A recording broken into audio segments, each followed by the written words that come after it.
Imaginary friends are generally considered to be a normal part of childhood development for some.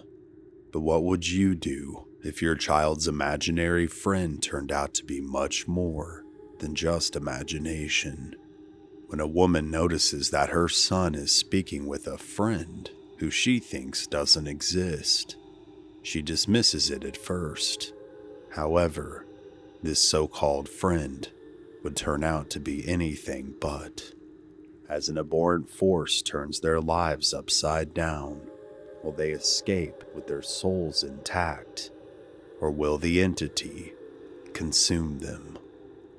I will warn you, as with many cases I've covered on this channel, to not watch this alone or in the dark unless you like a challenge, because this case is certainly no exception.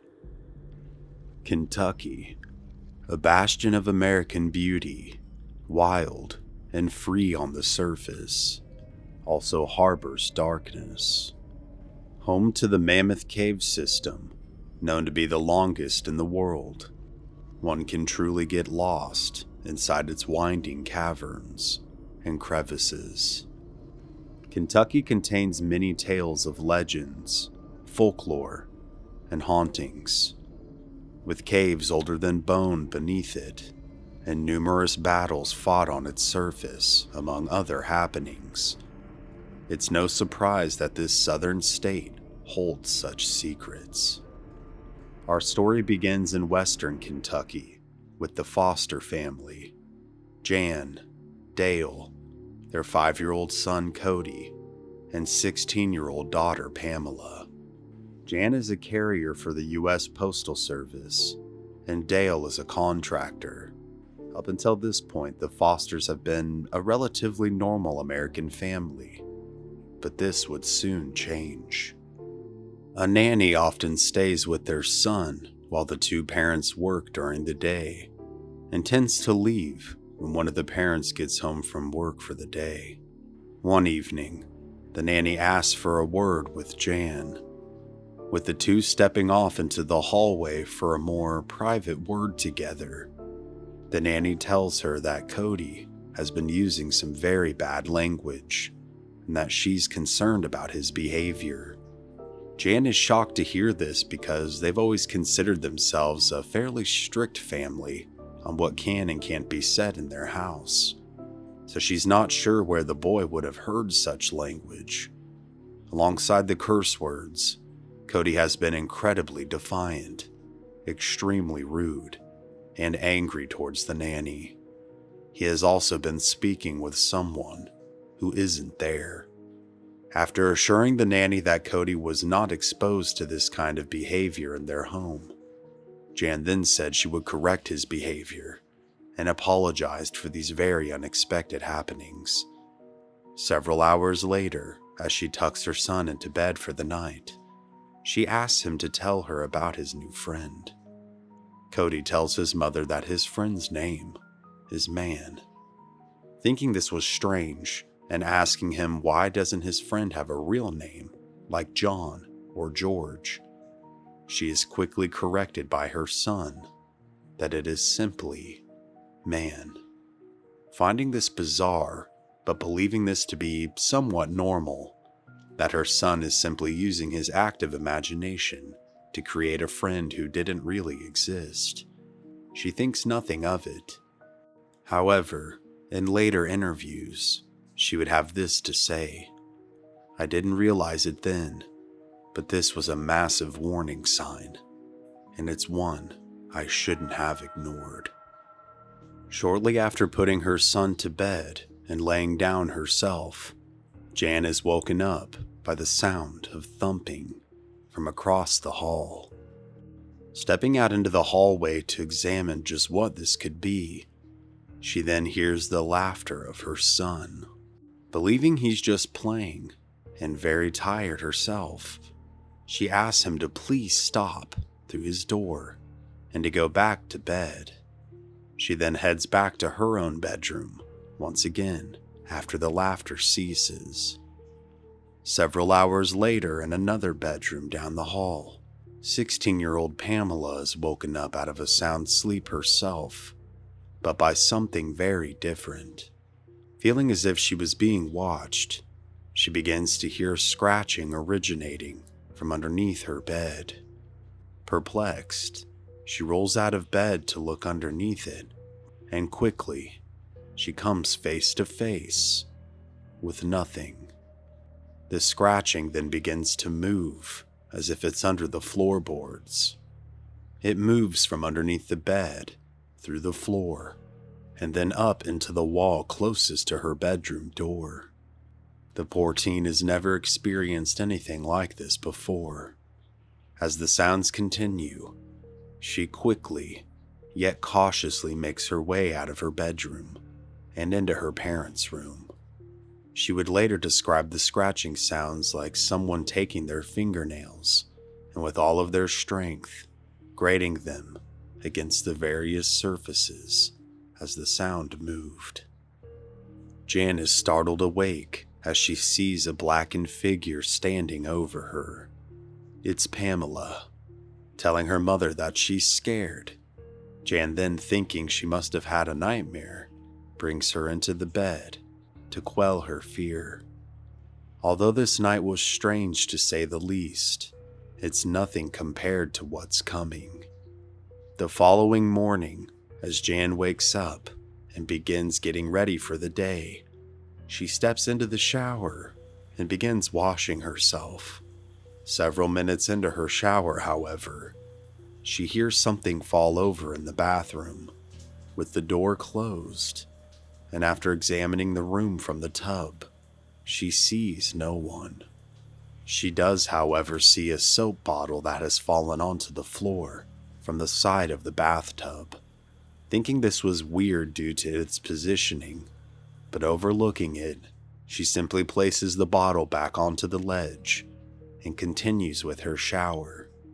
She then begins to hear footsteps walking all throughout the bathroom, rinsing the soap out of her hair and making sure she doesn't get any in her eyes. She then turns around and sees the outline of a man through the steamed-up shower curtain. This man was tall, much taller than her husband, and she didn't hear the door open to indicate anyone else's presence. Panicking, she pulls the curtain aside, yet no one is there yet again. She does, however, see small, muddy, child-sized shoe prints on the floor. Quickly finishing her shower, and after drying off, she finds and checks Cody's shoes, but there are no signs of mud to be seen. This makes her uneasy because only his shoes would have even been close to how small the shoe prints were. Then, heading to her son's room to see if he was awake or not, she finds him playing with his toy fire truck in the corner of the room, yet he is speaking to a chair where no one is sitting. Telling his friend that he didn't want to do that he just wants to play with his toys, Cody is then interrupted by his mother, who asks him just who he's speaking with. Replying with, "Man," the little boy then continues to play with his fire truck. Jan then tells Cody that he needs to tell his friend goodbye, and that it's time to get ready for the day. This seems to turn a switch within the boy. Suddenly, her 5-year-old has gone from happy and playing with his toys to becoming irate at the drop of a dime, screaming at his mother that he didn't want to, and that man said he didn't have to. Being countered by his mother, she tells him that he will get ready, or there's gonna be serious consequences. Scowling at her, eventually, he does as he's told. But the look behind his eyes is one his mother doesn't recognize, and it'll become one all too common in the near future. Over the next several weeks, Cody's behavior has shifted completely. He's gone from a fairly calm and loving child to one that is cold, angry, and sometimes violent. He doesn't want to follow commands or do things he once enjoyed doing. He only wants to spend time with his imaginary friend, someone he calls man. One afternoon, as his parents sit together watching their son play, they ask him to tell them about man. Just who is he, and how old is he? Cody would set down the toys that he had been playing with and tell them he's 6 and that he has brown hair and brown eyes and pale skin. Interested in what he had to say, the couple would then ask their son, just where did man come from? He would respond with, from behind the park, where the lake is, from deep underground. Obviously concerned and intrigued even further, Jan asked Cody if something happened to man. Cody, with tears streaming down his face, would reply that a stranger took him from his mommy and did terrible things to him. That he cried for his mommy, but she never found him. With tears now falling from her eyes, Jan then asks her son, who would almost be the same age as man, is man dead, Cody?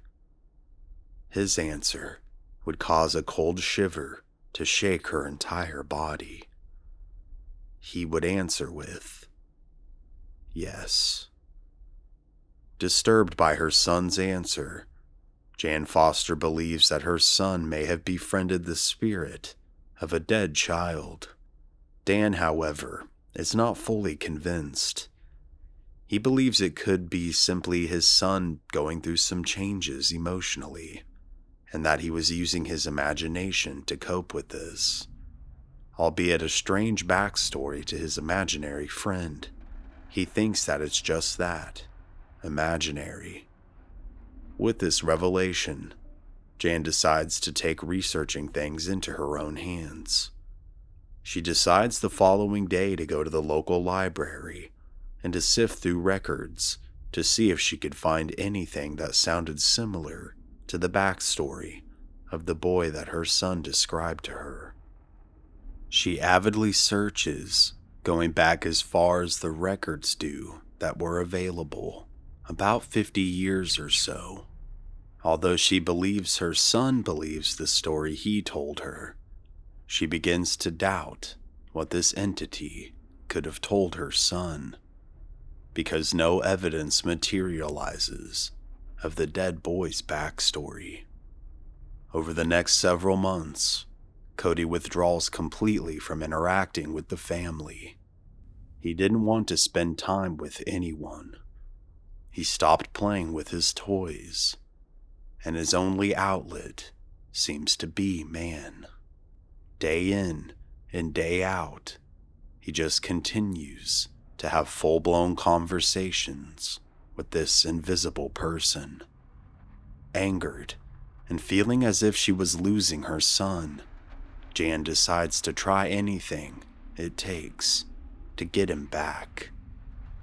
One evening, she makes a phone call to an old friend of hers, a Native American medicine man who she believes could perhaps offer insight on what to do about her family's situation. Within a day, he arrives. Speaking with Jan and Dale in their living room, he begins to hear from Jan just what all has been taking place. Dale, although skeptical of both his son's situation and now the involvement of a medicine man, remains so, but wants to support his wife, thinking that this could perhaps make her feel better about what had been happening. In his own words, I was concerned that something had really scared Jan, and I knew that she was upset. Although I didn't believe in this kind of stuff, I thought that maybe it could help her feel better. As Jan finishes explaining the situation as a whole to the medicine man, he comes to the conclusion that it's possible that Cody has invited the spirit into the house. He explains that the only way to get rid of the spirit is to revoke the invitation by praying and forcibly cleansing the home. That the owner of the house had to do this on their own to banish the spirit. He then instructs Jan to burn sage and sweetgrass and direct it towards the four corners of the property. After this is done, each doorway of the home must be anointed with olive oil to finish the cleansing. He also warns that some spirits may not want to go so easily, and that it's imperative that she focus and pray the entire time for the spirit to leave, and most importantly, to pray for her son. The following morning, after everyone else had departed for the day, Jan begins the ritual. As the sage smoke smudges the air, Jan begins to worry, but tries her best to remain strong. In her own words, "Was I worthy enough of God to hear my prayers, my strongest pleas to Him to help me through this, to help me cleanse this house and this property? I doubted myself for brief moments, that I wouldn't be able to. It was the fear of knowing if it didn't work, what would happen then?" Within due time, she finishes the cleansing, but will it be enough? Later that night, once everyone else had returned home, she is brought to tears. Cody seems to be back to his old self. He's spending time with his father, having a story read to him from a book in his room before bed.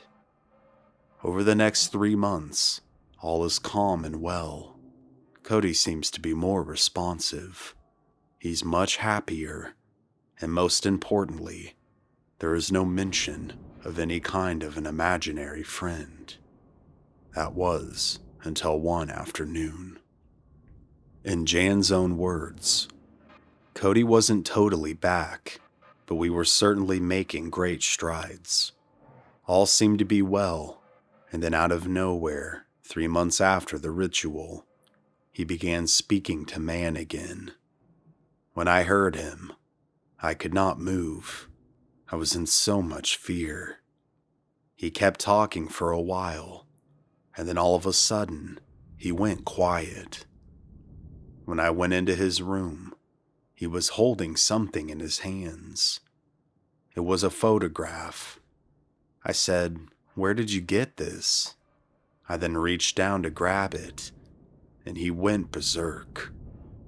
Cody screamed and clawed at her. His screams and yells seemed to be layered, as if two voices were speaking through him simultaneously. As Jan examined the photo, it appeared to be an older Polaroid, possibly from the late 50s or early 60s. There was an elderly woman, perhaps a grandmother, and next to her was a small boy. As her son relents, she asked him, just who was this a picture of? And he responded with, "Man." Shocked at what she was both looking at as well as hearing, Jan then asked Cody, "Where did you get this picture?" He proceeds to tell her that man gave it to him. This causes her to burst into tears. The ritual, which had seemed to work for a good portion of time, didn't seem to get rid of the entity. She now wonders what will happen now. What are the next steps that she can take for herself and her family? The following day, as Jan arrives back home from work, she walks into chaos. Cody is screaming and berating the nanny. He's thrown his food onto the floor. She immediately goes to reprimand her son and is surprised by what he does. With one hand, he shoves her, and he does so with so much force that she falls down into the wall behind her. Cody then screams at her. Man said I didn't have to listen to any of you anymore. And then he runs out of the room. Stunned by both her son's strength and behavior, she gets back up off the ground, now to see the nanny packing her things. She had decided that she couldn't deal with the child anymore. She suggests getting him some counseling, and although Jan tries her absolute best to keep her employed, she leaves. Later that night, Jan tries to keep herself together as the family sits down to eat dinner. In her own words, "I was trying to keep things together. I needed to be an employee, a mother, and a wife. I was also the one bearing the brunt of my son's abuse. But by now, there was no love coming from Cody. No hugs, kisses, or real interactions. Just pure hatred. He was a total stranger to me at this point, and I didn't know how to handle this."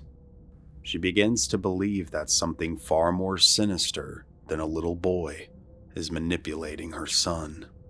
She's unsure of exactly what it is, but she knows deep down that it's evil.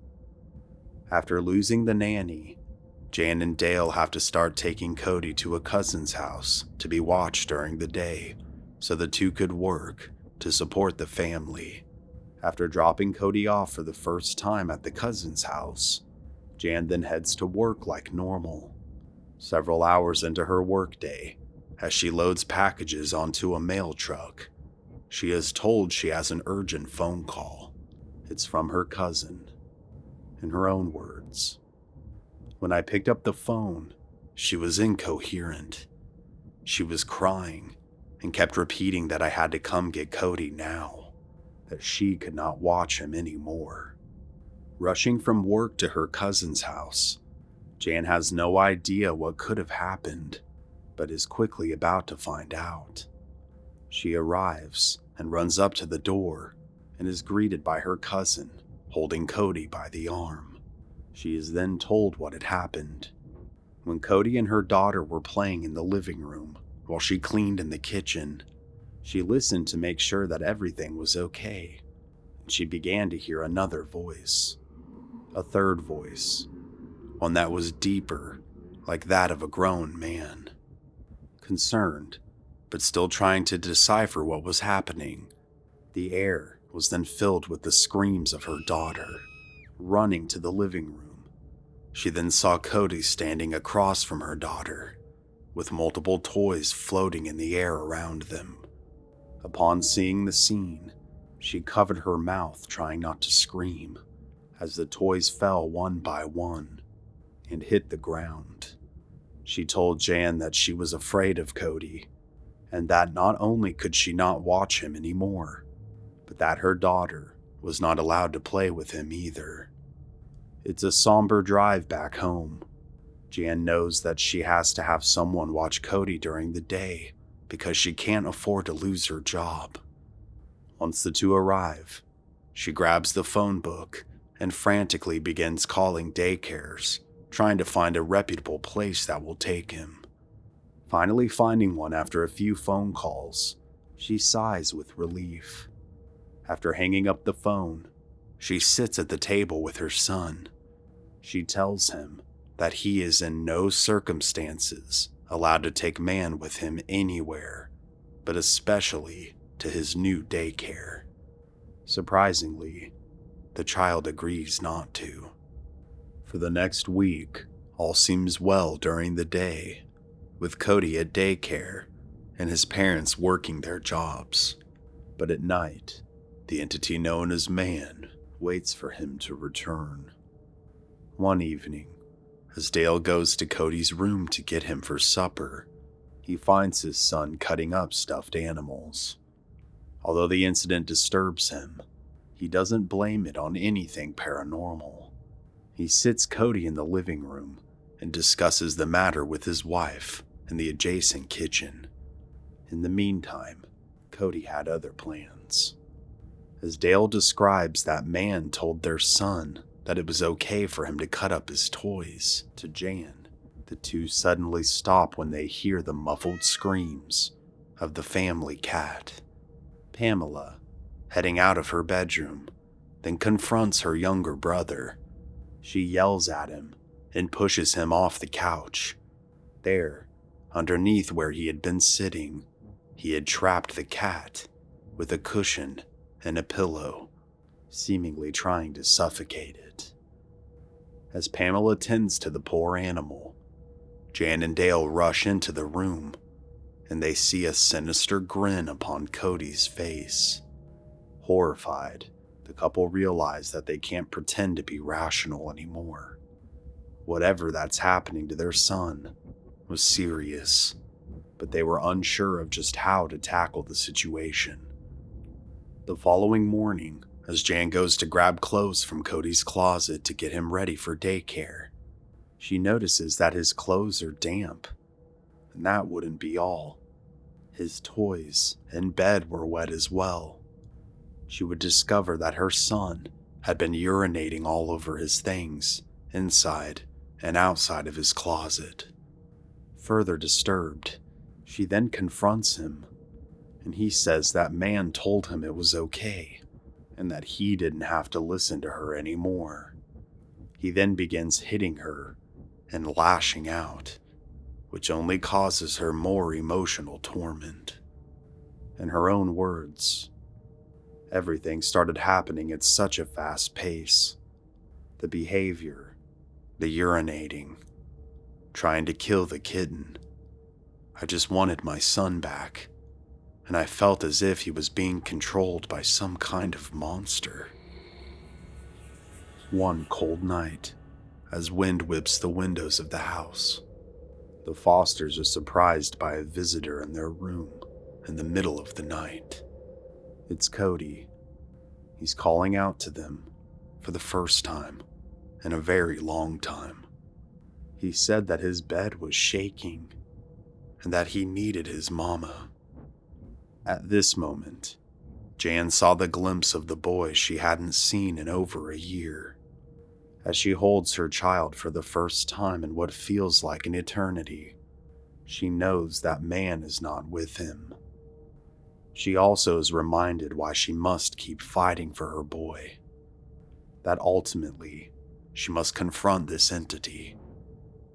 Waiting until Cody was fast asleep in their bed with Dale, Jan quietly gets out of bed and heads down the hallway and towards Cody's room by herself. With every step she takes, she's silently praying to God to give her the strength to confront whatever this creature is that has a grip on her family. Finally making it to the threshold of the room, she takes a deep breath and enters. Glancing around the room, she sees nothing. Wanting to put herself in the shoes of her son, she lays down where he would normally sleep in his bed, hoping that if she persists enough, that man would possibly try to communicate with her. She lays there for several minutes, but nothing happens. She then sees who she believes to be her son in the doorway. Calling out to him, he comes to her and embraces her. However, Jan soon senses that something is horribly wrong. The embrace feels all wrong.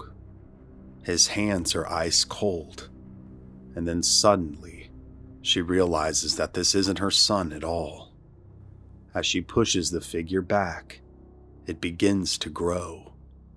It soon towers over her.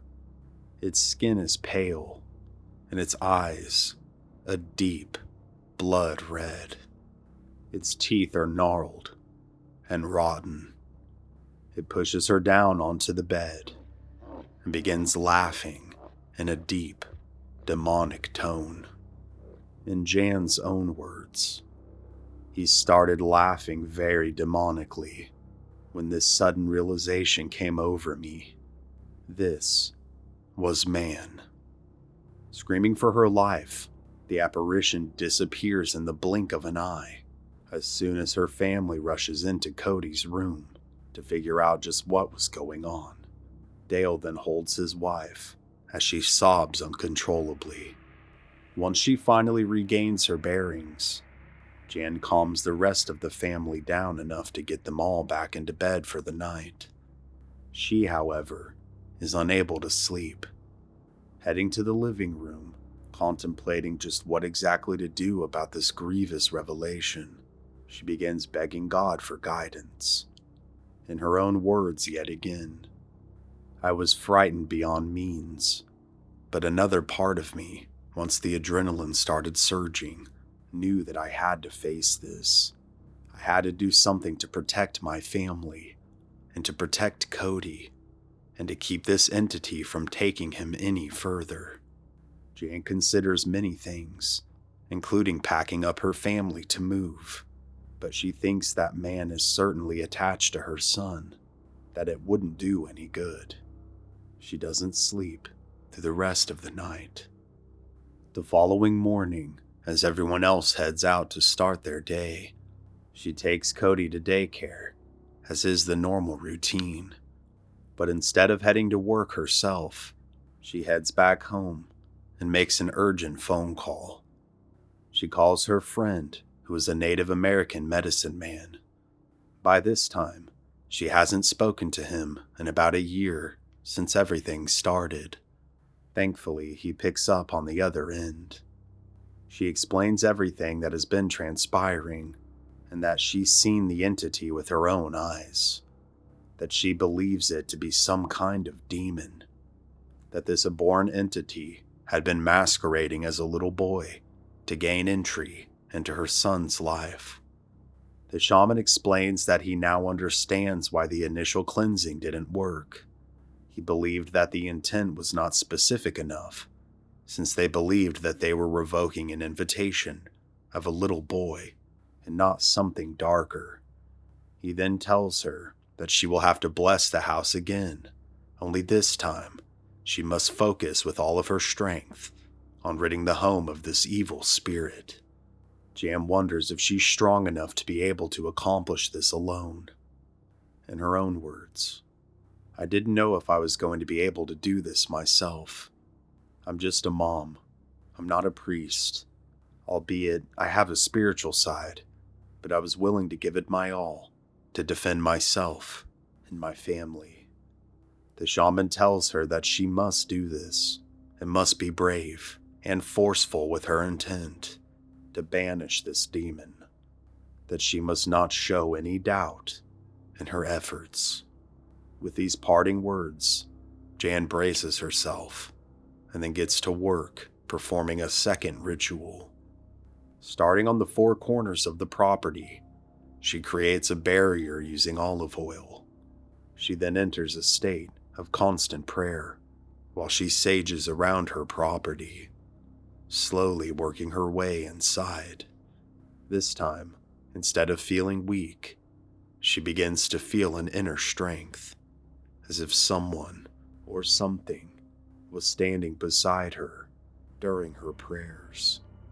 As she enters her home, she notices that the temperature of the house is abnormally cold, frigid, to the point to where she can see her breath hang in the air as it fills with sage smoke.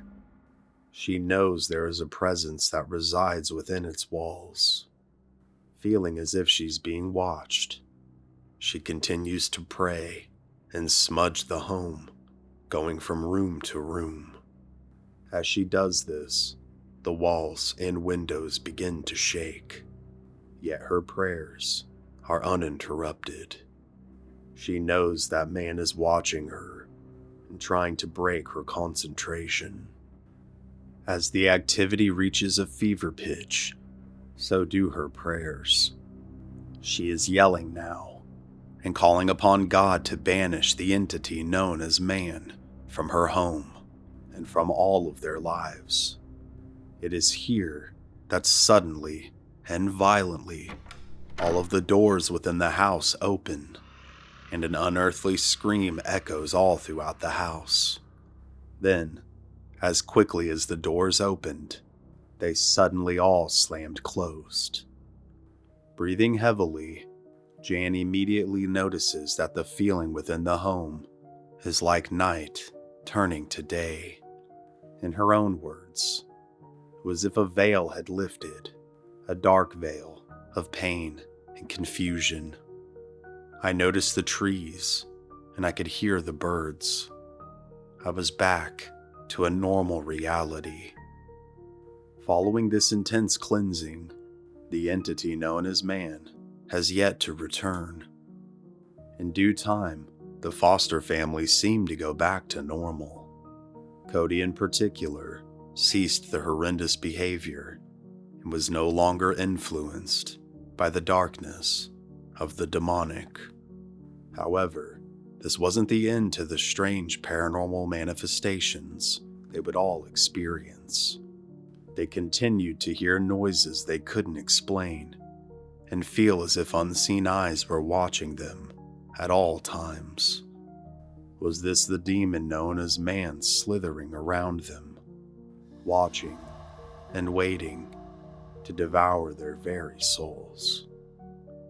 This case has been requested numerous times for me to cover, and I'm glad to have finally given it its time of day. It's certainly a terrifying and very intriguing one, to say the least. The names within the case were changed to protect the anonymity of the family who was involved. Therefore, updates, as hard as I looked, are unavailable. I can only hope that the foster family, or whoever they may be, are good and safe today. That Cody and Pamela have grown up to be decent, functioning people, and I truly wish them all the best. With that being said, I do have several questions and statements I'd like to share with you now. These are my thoughts on the case as a whole. First of all, just how did man enter Cody's life? Was it a demon that was stalking or haunting the land itself? Was it picked up somewhere else and then brought back with the child? It obviously posed itself as a child in order to gain Cody's trust to begin with. This reminds me a lot of the Sally House case, which I just covered several weeks ago now, and it goes to show that the demonic has no qualms about masquerading itself as the ultimate innocence in order to prey upon us. Do you think the native banishing was sufficient, or do you think a Catholic priest should have been involved? I'm always curious to hear people's feedback on situations like this, because I have personally seen a banishing happen in real time using sage, but the entity was just forced outside of the house. It continued to try to get back in. But if cleansing using sage on the property as a whole as well as the house was done, maybe it would have forced the spirit out entirely. Considering Jan used Christian prayer alongside sage and sweetgrass smudging, it certainly makes for a very interesting hybrid cleansing that, in my opinion, would have worked if her faith was strong enough. If man gave Cody an old Polaroid of who he supposedly was in life, as the one shown to Jan by Cody, with the little boy and the elderly lady, just where did this picture come from? And who did it end up being? Did it come from inside the house or somewhere else? And lastly, as to not pose too many questions, if the family continued to experience paranormal happenings, such as unexplained noises and the feelings of being watched, was man ever truly banished, or just weakened by Jan's cleansing efforts? Or, if man was banished, did perhaps something else happen on the land where the home now sits that could have potentially scarred it, such as a tragic event? And with this being said, could there possibly be a portal on the land, or now within the house itself, one where the veil between our world and the next is much thinner, allowing entities, especially dark ones, to sneak through? Ultimately, your conclusions are up to you. Let me know what you think down in the comments below. If you enjoyed this episode, please make sure to give it a like, share it around, and subscribe with notifications on to my channel. All those things help me out tremendously, and I truly appreciate it. If you would like to watch my content ad-free, you can watch all of it without ads by clicking join and joining the YouTube membership program, or by visiting patreon.com/mystery archives. You can also support the channel and help me do bigger and cooler investigations by picking up my books or some merchandise, either from me directly from my store listed here, or you can pick up my books from Amazon, Barnes & Noble, or really most places where you can find books. But I sign them if you buy them directly from me. You may have noticed the audio is a little different in this one, and that's because with the winter storm we recently had, I lost power for a good while and had several power surges throughout, and it cooked my power supply to my mixer. So while I'm waiting for a replacement so I can use my mixer again and use my usual microphone with my mixer, I actually borrowed my old microphone from my brother, which I'm definitely thankful for. And he makes content over at Bornstellar731. And if you enjoy video game and show type topics or need a palate cleanser after watching my spooky content, you can check him out. Or you can check out some more of my scarier episodes, which I have hundreds now, and I'll list the playlist at the end of this video. With that, guys, I truly appreciate all of you. I hope your new year is off to a great start. This has been Cody here at Mystery Archives. Please make sure to stay safe out there, and take care. I'll see you next time.